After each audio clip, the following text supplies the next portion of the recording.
La talpeta que volia saber qui li havia fet allò en el cap. Conte de Werner Holzwarth amb il·lustracions de Wolf Erlbruck i la traducció al català de la Maria Viu.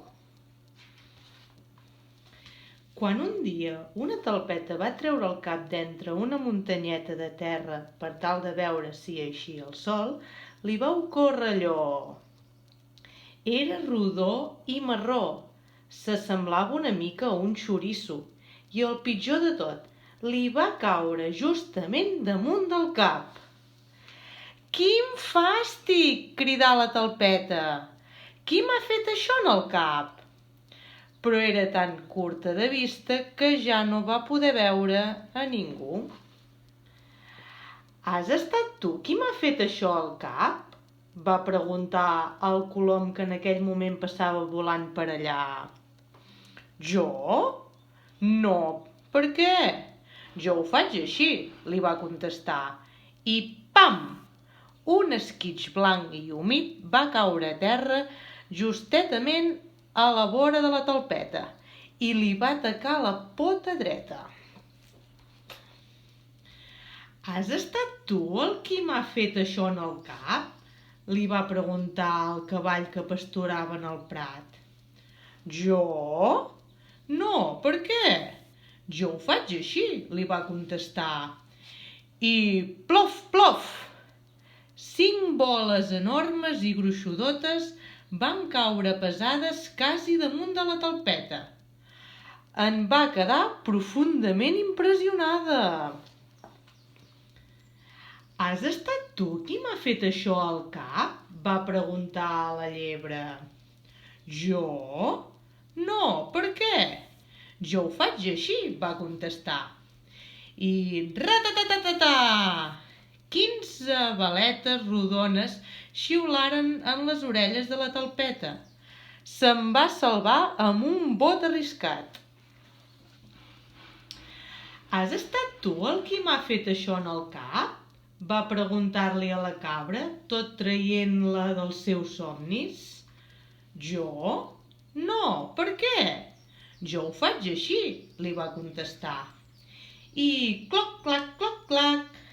Una riuada de cagarades del color del caramel va rodolar per l'herba i a la talpeta quasi que li van agradar i tot.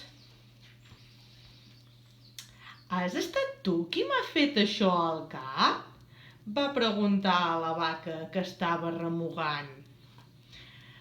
«Jo? No, per què? Jo ho faig així», va contestar. I xof! Una massa de color marró verdós es va vessar per damunt l'herba a prop de la talpeta. I aquesta es va alegrar molt que no haguera estat la vaca qui li havia fet el cap. «Has estat tu el qui m'ha fet això en el cap?», li va preguntar el porc. «Jo? No, per què? Jo ho faig així», li va contestar. I flop! Una muntanyeta molla i parda va caure en el prat. La talpeta es va tapar el nas. «Heu estat vosaltres les qui m'heu fet això en el...», va estar a punt de preguntar de nou, però quan s'hi va acostar va veure que eren 2 mosques grosses i negres. Estaven menjant. «Per fi algú que em pot ajudar», va pensar la talpeta. «Qui m'ha fet això en el cap?», va preguntar tot seguit. «No et moguis», brunziren les 2 mosques. I en acabat, després d'una estoneta, van dir: «Està molt clar, ha estat un gos». Finalment, la talpeta va saber qui li havia fet allò en el cap. Era Sant Pere, el gos del carnisser. Veloç com un llamp, es va enfilar a la caseta de Sant Pere. I plin! Una cagadeta negra va aterrar just damunt del cap del gos. I feliç i contenta, la talpeta tornà a desaparèixer sota terra. I conte contat, aquest conte s'ha acabat. Fi.